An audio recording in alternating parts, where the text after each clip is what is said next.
नमस्कार। नए वर्ष की आप सभी को हार्दिक शुभकामनाएं। अपेक्षा है ये वर्ष आप सभी के जीवन में नई उम्मीदें और खुशियां लाए। नए वर्ष में आशा संवाद में आपका स्वागत है। आज का विषय है शिशु जन्म की तैयारी, जो मातृ एवं नवजात स्वास्थ्य की सुरक्षा की दिशा में एक अत्यंत महत्वपूर्ण कदम है। इस महत्वपूर्ण विषय पर मार्गदर्शन देने के लिए आज हमारे साथ हैं हमारे अतिथि डॉक्टर राकेश बोहरे, वरिष्ठ संयुक्त संचालक आशा कार्यक्रम, राष्ट्रीय स्वास्थ्य मिशन मध्य प्रदेश। सर, कृपया शिशु जन्म की तैयारी के प्रमुख पहलुओं एवं आशा की भूमिका पर हम सबको मार्गदर्शन प्रदान करें। सभी आशा बहनों को नव वर्ष की हार्दिक शुभकामनाएं। हम लोगों की तरफ से आपका नया वर्ष मंगलमय हो। आज हम जो बात करेंगे वो भी इसी से संबंधित है। हम नए वर्ष पे कुछ नई प्लानिंग करते हैं, योजनाएं करते हैं। तो आज हम बात करेंगे हमारे जन्म के समय की किसी महिला के देने वाली सुविधाओं के बारे में, और उनको कैसे हम मानसिक रूप से, शारीरिक रूप से इसके लिए तैयार करें, उनकी प्लानिंग कैसी हो। हमारी मुख्य रूप से जो जन्म की प्लानिंग होती है उसमें हमारी 3 प्रमुख चीज़ें होती हैं। उसमें हमें 3 चीज़ों का ध्यान रखना पड़ता है: स्वस्थ माँ, स्वस्थ शिशु और स्वस्थ व्यवस्थाएं। स्वस्थ माँ के लिए हमें उसके माँ के शारीरिक स्वास्थ्य के लिए, उनके पोषण के लिए पूरा ध्यान रखना है। उनका टीकाकरण, उनकी सोनोग्राफी, उनको आयरन युक्त भोजन, अगर आवश्यकता है तो इंजेक्शन्स देना, हमें प्रधानमंत्री सुरक्षित मातृत्व दिवस पर उनको पहुंचाना, साथ में उनको महिला विशेषज्ञ से जांच करवाना। और हमें दूसरा इम्पॉर्टेंट ख्याल रखना पड़ता है कि जब हमें उन्हें गर्भकाल के समापन पर रेफ़र करना है तो रेफ़र की व्यवस्थाएं, अगर इसके बीच में कोई खतरे के लक्षण दिखाई देते हैं तो उनकी व्यवस्थाएं, साथ में जब गर्भ का समापन हो उस समय अगर कोई ऐसा लगता है खतरे का लक्षण है तो हमारा जो बर्थ वेटिंग रूम है उसका उपयोग हो, हमारा गर्भ सुरक्षित जगह पे हो, इसलिए उस अस्पताल से हमारा पूर्व में रेफ़र होने के बाद जो संपर्क है उसकी प्रॉपर व्यवस्था होना चाहिए।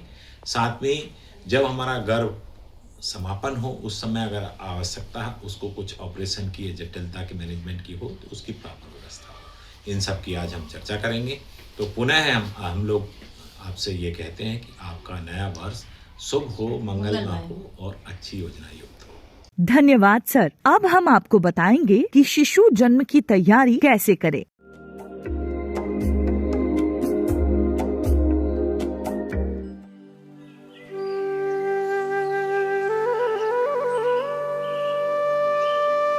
क्या हुआ?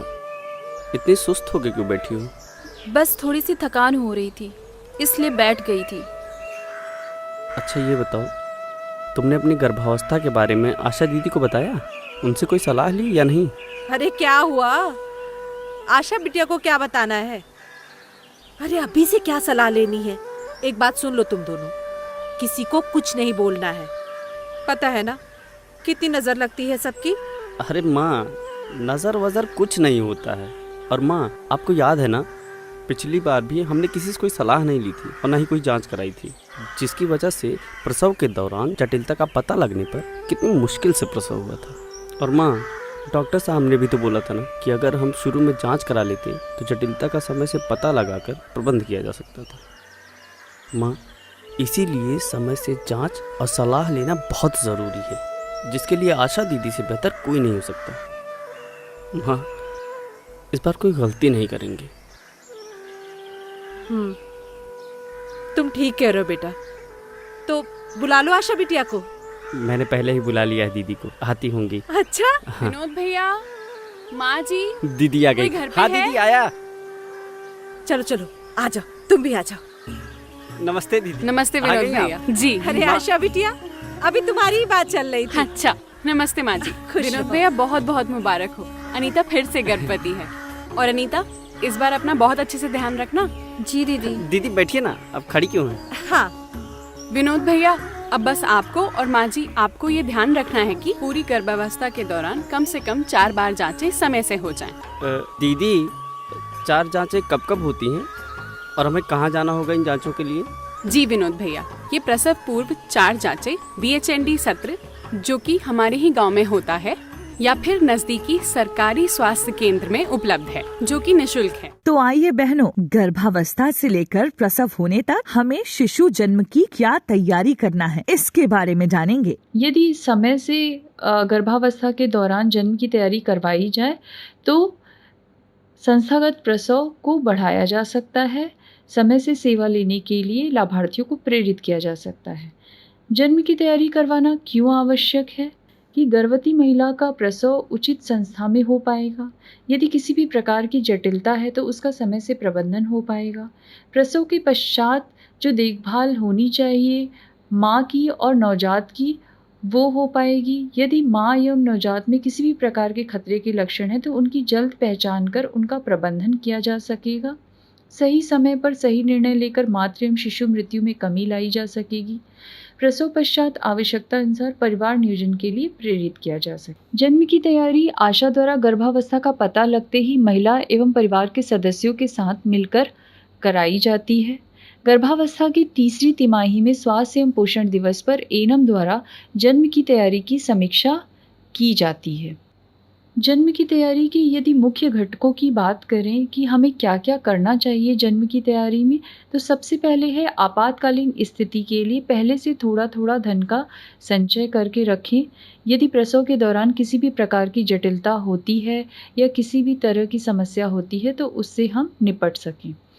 साथ ही साफ सूती कपड़ों की पहले से व्यवस्था करके रखें, माँ और बच्चे दोनों के लिए। एम्बुलेंस या वैकल्पिक वाहन की पहले से व्यवस्था करके रखें। प्रसव के लिए उचित संस्था की पहले से पहचान करके रखें। यदि महिला HRP है तो उसे कहाँ जाना है, यदि प्रसव सामान्य होने वाला है तो हमें कहाँ जाना है। इसलिए हमें यह बहुत ही आवश्यक है कि हम पहले से ही कि हमें प्रसव कहाँ कराना है इसकी हमें जानकारी हो। प्रसव के समय साथ जाने वाले व्यक्ति की पहले से पहचान करना, ब्लड डोनर की पहले से पहचान करना। कई बार ऐसा होता है कि प्रसव के दौरान ब्लड की आवश्यकता पड़ जाती है तो हमें पहले से ही तैयारी करके रखना है कि ब्लड कौन देगा, पहले से ही उसकी पहचान कर लें। यदि घर में कोई छोटा बच्चा है तो पहले से ही निर्णय ले लें कि प्रसव के दौरान घर पर कौन रहेगा, क्योंकि कई बार ऐसी स्थिति होती है कि घर पर कोई नहीं होता है छोटे बच्चे को देखने के लिए, तो महिला 48 घंटे से पहले ही वापस आ जाती है और घर वापस आने के बाद कई बार खतरे के लक्षण होते हैं और उसका प्रबंधन नहीं हो पाने के कारण उनकी मृत्यु हो जाती है। तो हमें इन बातों का विशेष ख्याल रखना है। जन्म की तैयारी जब भी हम करवा रहे हैं गर्भवती महिला एवं उसके परिवार के सदस्यों के साथ मिलके, तो यह बात ज़रूर ध्यान रखें कि उस महिला और परिवार के सदस्यों को यह अवश्य बताएं कि कौन से खतरे के लक्षण होंगे और उसे कहाँ जाना है। इसके बारे में हमने उच्च जोखिम गर्भवती महिला की पहचान एवं रेफरल के सत्र में विस्तार से बात की है, लेकिन फिर भी हम इसको एक बार और आपको बता देते हैं कि यदि गर्भवती महिला को बुखार आए, सांस लेने में तकलीफ़ हो, अत्यधिक उल्टी होना, पेशाब में कमी या कठिनाई आए, या आराम के समय भी सांस लेने में परेशानी हो रही है, या उसका BP बढ़ रहा है 140/90 मिलीमीटर ऑफ मर्करी से ऊपर हो रहा है, तो ऐसी महिलाओं को 24/7 PSC पर जाने की आशा को सलाह देनी है। उन्हें अवश्य इसके बारे में पहले से ही बता के रखें। इसी प्रकार यदि गर्भवती महिला को योनि से रक्तस्राव हो रहा है, धुंधला दिखने के साथ साथ अत्यधिक सिर दर्द हो रहा है, झटके आ रहे हैं, बेहोश हो जा रही है गर्भवती महिला, लगातार पेट में दर्द है, समय पूर्व प्रसव है या प्रसव झिल्ली फट गई है, या गंभीर एनीमिया की समस्या है, भ्रूण का ना हिलना डुलना, योनि से बदबूदार सफ़ेद स्राव हो रहा है, उसके साथ साथ तेज बुखार भी है, तो ऐसी महिलाओं को FRU या जिला चिकित्सालय जाने की सलाह देनी चाहिए। उन्हें पहले से ही हमें तैयार कर देना है कि अगर ये खतरे के लक्षण होंगे तो आपको FRU जाना है, और ये खतरे के लक्षण होंगे तो आप 24/7 PSC पर संपर्क कर सकते हैं, जिससे समय से प्रबंधन किया जा सके या किसी भी प्रकार की जटिलता या मृत्यु की संभावना को रोका जा सके। जन्म की तैयारी करवाने और संस्थागत प्रसव को बढ़ावा देने में आशा की भूमिका की यदि बात करें तो आशा को सभी गर्भवती महिलाओं की जन्म की तैयारी परिवार के साथ मिलकर बनवानी है। निरंतर गृह भ्रमण के दौरान जन्म की तैयारी एवं संस्थागत प्रसव संबंधित परामर्श देना और अस्पताल में ही प्रसव कराने के लिए प्रेरित करना है। एएनएम द्वारा गर्भवती महिलाओं की जन्म योजना की समीक्षा करने में सहयोग करना है। गर्भवती महिलाओं एवं उसके परिवार के सदस्यों से गृह भेंट के दौरान संस्थागत प्रसव कराने, अस्पताल में 48 घंटे रुकने और परिवार नियोजन का साधन अपनाने के लिए प्रेरित करना है।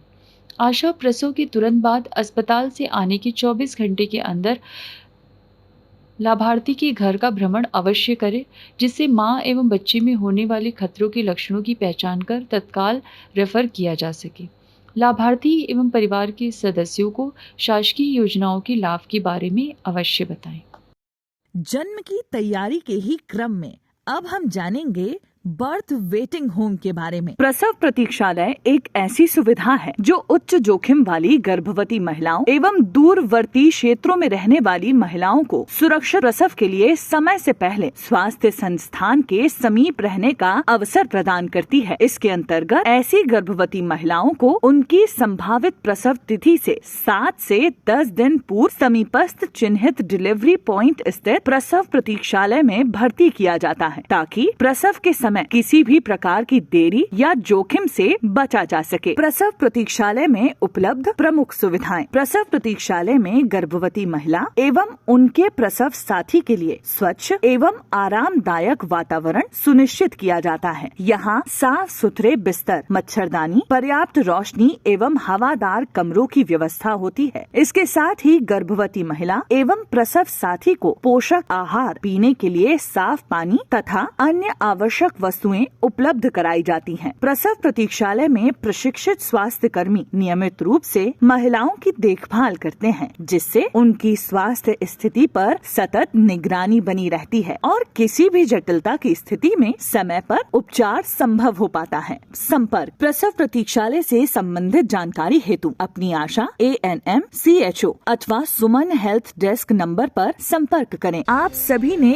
ये सब बातें प्रशिक्षण में भी सीखी हैं, जिसमें शिशु जन्म की तैयारी के लिए जरूरी है कि परिवार गर्भवती को ये बताया जाए कि उन्हें किस प्रकार के स्वास्थ्य केंद्र में जाना है और प्रसव की संभावित तिथि से 5 से 7 दिवस पूर्व अस्पताल में बर्थ वेटिंग होम में भर्ती हो जाना चाहिए, जिससे रास्ते में होने वाली मुश्किलों से निपटा जा सके। जैसा कि आप सभी जानती हैं, समय पर और सही तैयारी से न केवल सुरक्षित प्रसव सुनिश्चित होता है, बल्कि जटिलताओं से भी बचाव भी संभव हो पाता है। अब बढ़ते हैं प्रेरक कहानी की ओर। आज हम आपके साथ साझा करेंगे ग्राम रनोह विकास खंड हटा, जिला दमोह की आशा बहन अनीशा बेगम की प्रेरक कहानी, जिनकी तत्परता एवं सतर्कता से घर पर आंगन में सुरक्षित प्रसव कराया। ये सिर्फ एक प्रसव की कहानी नहीं है, बल्कि ये ग्रामीण स्वास्थ्य सेवाओं की रीढ़ माने जाने वाली आशा कार्यकर्ताओं के समर्पण, प्रशिक्षण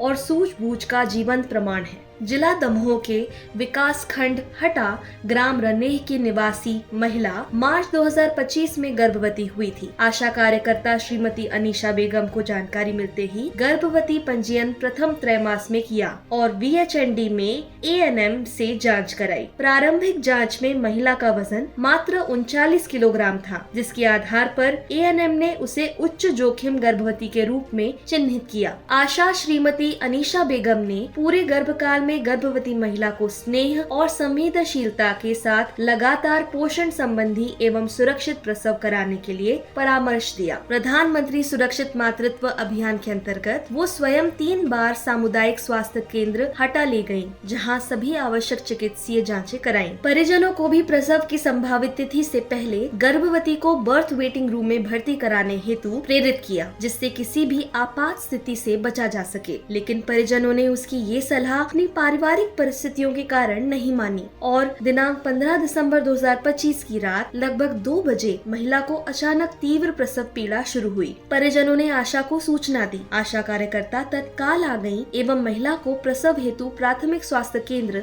रनेह ले गयी। प्रातः लगभग 4:30 बजे वे अस्पताल पहुँचे तो वहाँ पाया कि स्वास्थ्य केंद्र की स्टाफ नर्स की रात्रि में अचानक तबीयत बिगड़ गयी थी। वो स्वयं 5 माह की गर्भवती थी, इसीलिए उसके परिजन उसे घर ले गए थे। इस बीच आशा ने आशा पर्यवेक्षक एवं संबंधित स्टाफ नर्स को भी सूचित किया। साथ ही हिम्मत न हारते हुए परिवार एवं महिला को ढांढस बंधाते रही। सूचना पाते ही आशा पर्यवेक्षक श्रीमती कुंती चौरसिया भी वहां आ गयी। दोनों ने स्थिति की गंभीरता को भांपते हुए 108 वाहन बुलाया, लेकिन उसे आने में समय लग रहा था। इधर गर्भवती की प्रसव पीड़ा असहनीय स्तर तक पहुंच चुकी थी और शिशु बाहर आने लगा था। कड़कड़ाती ठंड, सीमित साधनों के साथ आशा कार्यकर्ता श्रीमती अनीशा बेगम और आशा पर्यवेक्षक श्रीमती कुंती चौरसिया ने अपने प्रशिक्षण में सीखे गए कौशल और अनुभव पर भरोसा रखते हुए घर के आंगन में ही सुरक्षित प्रसव कराया। नवजात के जन्म के तुरंत बाद आवश्यक सावधानियां रखते हुए कॉट क्लैंपिंग की गई। इसी बीच स्टाफ नर्स भी प्रसूता के घर पहुंची। उसने जच्चा बच्चा की जांच कर उन्हें अस्पताल शिफ्ट कर आवश्यक उपचार दिया। शिशु का टीकाकरण भी किया। परिजनों ने आशा पर्यवेक्षक और स्टाफ नर्स को साधुवाद दिया। साथ ही अपनी गलती भी मानी कि यदि आशा की सलाह मानकर प्रसूता को बर्थ वेटिंग होम में पहले ही भर्ती कर दिया होता तो ये स्थिति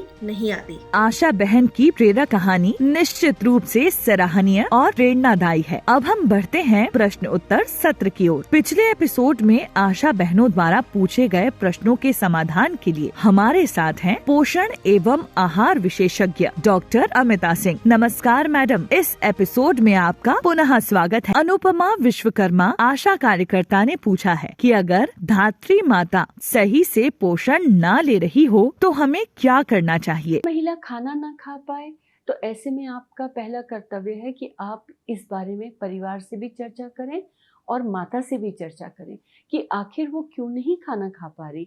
क्या उसके ऊपर काम का बोझ अधिक है, उसे समय नहीं मिलता, घर परिवार बड़ा है, सबका काम उसके ऊपर है। ऐसे में परिवार को और माता को ये समझाना बहुत आवश्यक है कि अब उसको दूध अपने लिए ही नहीं, जो दूध वो शिशु को पिला रही है उसके लिए भी उसको पोषण चाहिए। तो ऐसे में दूध में भी कमज़ोरी आ जाएगी और फिर शिशु में कमज़ोरी आएगी अगर वो सही से पर्याप्त मात्रा में पोषण नहीं लेती है। हम चाहते हैं कि दिन में कम से कम 6 से 8 बार माता जो है वो शिशु को दूध पिलाए। तो कम से कम जब वो दूध पिलाने बैठती है उस समय तो वो अपने लिए खाने पीने की कुछ चीज़ें ले सकती है। उदाहरण के तौर पे दूध दलिया हो गया, हलवा हो गया, खिचड़ी हो गई, दही चावल हो गया, लस्सी, गर्मी है तो लस्सी का ग्लास हो गया। इसी के साथ साथ जचकी के लड्डू इस समय बहुत काम के रहते हैं। चलते फिरते काम करते करते दूध पिलाते समय लड्डू को मुंह में डाला जा सकता है। और साथ ही साथ अगर घर में मूंगफली की चिक्की, भुनी हुई मूंगफली, फुटाने पड़े हैं, गुड़ फुटाने पड़े हैं, इनका उपयोग सूखे तरीके से चलते फिरते कर सकती है। पर ध्यान ये रखना है कि उसकी आवश्यकता पानी की भी बहुत होती है इस समय, क्योंकि दूध तरल पदार्थ है और वो पानी डिमांड करता है, पानी की शरीर को आवश्यकता रहती है। इसलिए जब भी दूध पिलाने बैठे तो खाने की ही नहीं, 1 गिलास पानी भी कम से कम अपने साथ लेके बैठे तो बहुत अच्छा होगा। धन्यवाद मैडम, आशा बहनों की जिज्ञासाओं का समाधान करने के लिए। यदि आपके मन में भी कोई प्रश्न है तो कमेंट बॉक्स में लिखकर भेजें। हमारे विषय विशेषज्ञ आगामी एपिसोड में उनका समाधान करेंगे। इसी के साथ हम आशा संवाद का समापन करते हैं। अगले गुरुवार को फिर मिलेंगे नए विषय के साथ। एक बार आप सभी लोगों को नए वर्ष की हार्दिक शुभकामनाएं। कृपया YouTube चैनल को सब्सक्राइब करें, जिससे संवाद की प्रक्रिया से सरलता से जुड़े रह सकें और अपनी जिज्ञासाओं को कमेंट बॉक्स में लिखेंगी। आपसे विदा लेते हैं अगले हफ्ते के लिए।